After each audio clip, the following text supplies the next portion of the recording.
Le 2 décembre 2022, j'ai ce chat qui est rentré chez moi vers midi après 24 heures d'absence en ayant la mâchoire inférieure totalement défoncée. Je vous raconte pas la panique que j'ai eue en voyant sa mâchoire qui tombait et en me rendant compte qu'il fallait l'amener d'urgence au vétérinaire alors que je recevais une femme enceinte pour une de ses préparations à l'accouchement qui dure minimum 2 heures. J'ai pu avoir un rendez-vous à un vétérinaire sur Brive qui a bien voulu me prendre après 2-3 cliniques qui ont refusé puisque mon chat n'était pas client chez eux. Et j'ai pu y aller à 17 heures en mettant le chat dans un sac à dos et en partant avec ma trottinette puisque je n'ai pas de voiture. Arrivé sur place, le vétérinaire m'a confirmé que c'était très grave, qu'il lui fallait une opération, mais qu'il n'était pas apte à le faire, il fallait aller à Objat. Donc on est à peu près à une vingtaine de minutes en voiture. Donc il faisait déjà nuit, j'étais juste en trottinette, c'était pas possible. Donc après avoir appelé plusieurs personnes, il y a eu une âme charitable qui est venue nous chercher, nous amener à la clinique, il a été opéré. Et voilà. Donc il a eu un cerclage.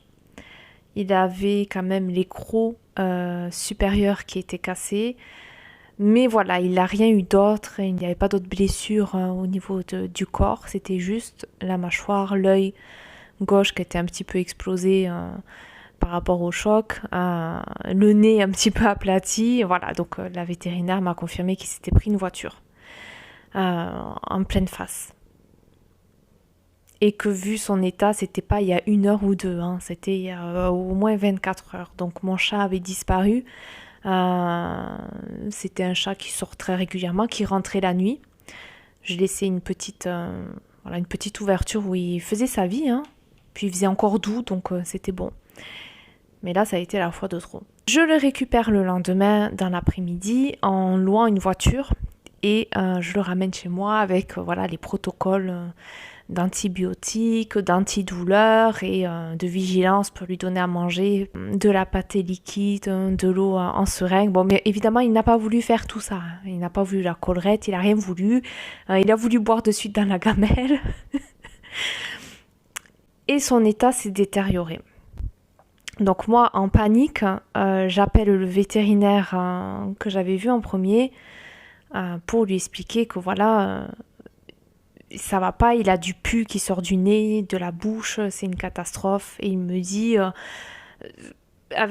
continuer les antibiotiques, c'est peut-être un aphte, un abcès ou quoi. Bon, moi, énergétiquement, je ressens que ça commence à devenir grave, c'est émotionnel en fait. C'est le contre-coup émotionnel qui fait que la guérison physique ne marche pas. Je n'ai pu lui faire que 2 soins. Et le lendemain, 2 autres soins. Donc ça a fait 4 soins énergétiques. Voilà, donc je vais vous dire dans cette vidéo qu'est-ce qui s'est passé pour mon chat au niveau énergétique. Je vais vous partager tout ça parce que je trouve que c'est intéressant. Moi, ça me permet aussi de faire une petite vidéo souvenir pour pas oublier tout ce qui s'est passé. Peut-être dans 5 ans, j'aurais oublié. Et ça va vous permettre aussi de comprendre qu'est-ce que je fais comme intervention sur les énergies, qu'est-ce que c'est les corps subtils, tout ça. Donc mon chat avait la mâchoire inférieure totalement qui tombait, donc il a eu un cerclage. Pour les énergies, je passe les mains juste au-dessus, je ne touche pas, je passe juste comme ça et je ressens. Donc là, il avait tout son côté gauche, donc c'est là où la mâchoire pendait le plus, mais aussi il avait l'œil gauche qui louchait avec des larmes, avec du rouge dans le blanc, et le nez qui était aussi un petit peu beaucoup défoncé. Et là, je vois que toute son aura était décalée sur son côté droit.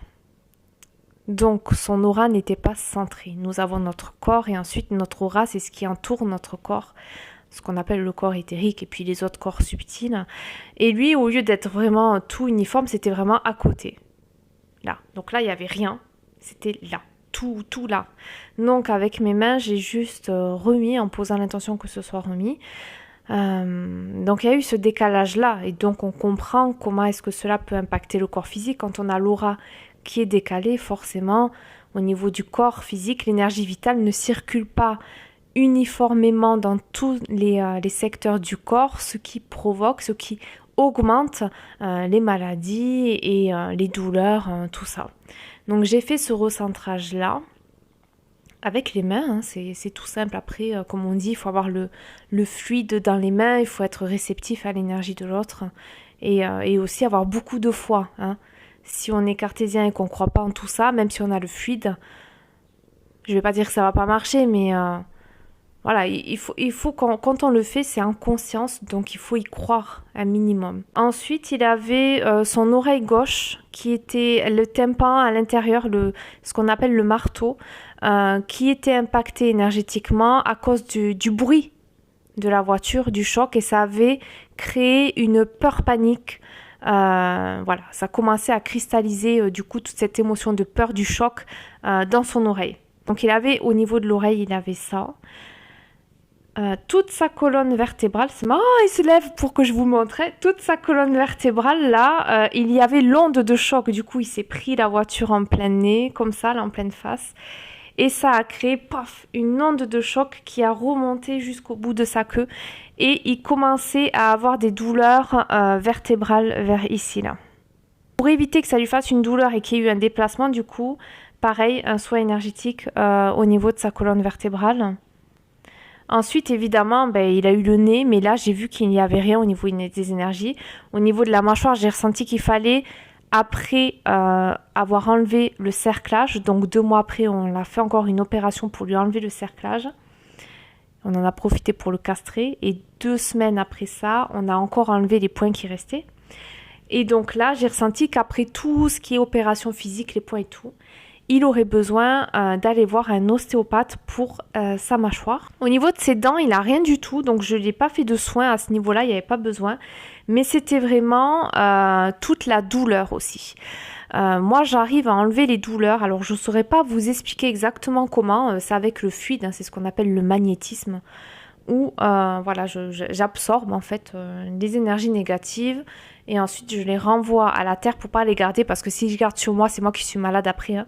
Je fais un peu comme si j'étais une canalisation, un canal.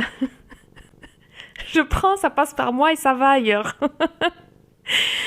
Donc voilà, c'était très très prenant, c'est pour ça que j'ai pas pu en faire plus de 2 et encore deux mini soins parce que c'était énorme. J'ai vomi, énergétiquement j'ai vomi toute la douleur de ce choc-là et aussi toute la peur, les émotions de peur panique qu'il a eu. Donc quand j'ai vu que son état avait empiré malgré l'opération et malgré les médicaments, du coup je l'ai regardé et je lui ai dit mon pauvre chéri, c'est horrible, voilà, je vois ta souffrance. Les vétérinaires ont fait ce qu'ils ont pu au niveau physique et tu me mords pourquoi? Tu veux pas que je le dise? Qu'est-ce que je dis alors? Tu veux que je te parle juste de comment je t'ai soigné? D'accord, voilà, donc j'ai fait ça. Du coup, il va beaucoup mieux. Ce que j'ai fait aussi, c'est que je l'ai pris dans mes bras.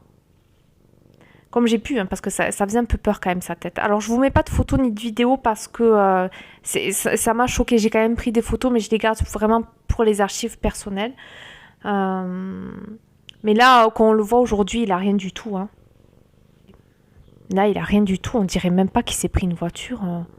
Avant de commencer la série de soins que j'ai fait sur lui, je l'ai pris dans mes bras et je lui ai dit que voilà, on allait s'en sortir, que je l'aimais de tout mon cœur, que j'étais triste pour lui parce que j'ai pleuré aussi. Hein. Je me suis effondrée en le voyant après l'opération. Sur le coup, non, parce qu'il fallait agir, donc j'étais dans l'action.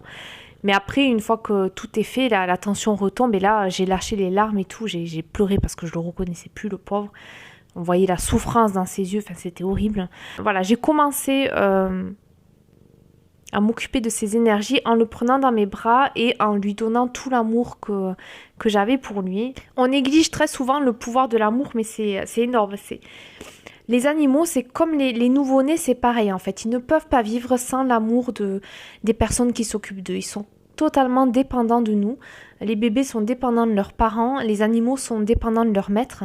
Et des fois, juste un gros câlin, ça a un pouvoir de guérison immense. On le néglige trop ça, mais c'est immense. Faire du pot à pot avec un prématuré, mais ça donne beaucoup d'espoir et de force au bébé. Et mon chat, j'ai ressenti qu'il avait besoin de ça avant tous les soins énergétiques. Voilà, juste je le prends dans les bras et je lui donne tout mon amour et je lui verbalise qu'on va y arriver et que je vais le soigner avec les énergies, puisqu'il m'avait dit qu'il était revenu pour que je le soigne avec les énergies. Bien sûr, il savait qu'il allait aller au vétérinaire, mais surtout la partie des énergies. Et en effet, j'ai fait 4 soins et là, il est en pleine forme. On dirait même pas qu'il a vécu ça. C'est magnifique. Les animaux, c'est vraiment une extension de nous. Et souvent, ils vont prendre sur eux des maladies qu'on aurait dû avoir. Alors, pas tout le temps, hein, mais ça arrive souvent qu'il y a des animaux comme ça, ils sont malades, on ne sait pas pourquoi. Et quand on fait le décodage biologique, on se rend compte que c'est un truc qui ne leur appartient pas, ça appartient au maître. Et les animaux, ils ont pris ça à la place du maître. Et je pense que vous avez déjà entendu des histoires pareilles, soit sur Internet, soit à la télé, soit en vrai de connaissances que vous avez qui ont vécu ça. Donc ce type de soins pour les animaux, alors pas forcément un animal accidenté, hein, ça peut être un animal qui a de l'eczéma tout le temps, qui est anxieux ou alors qui a eu une opération, voilà. Je peux être amenée à faire ce genre de soins sur les animaux. Est-ce que c'est une pratique que vous connaissiez avant de voir cette vidéo ? Et si vous découvrez ça, je serais ravie d'avoir vos retours en commentaire et de pouvoir répondre à vos questions.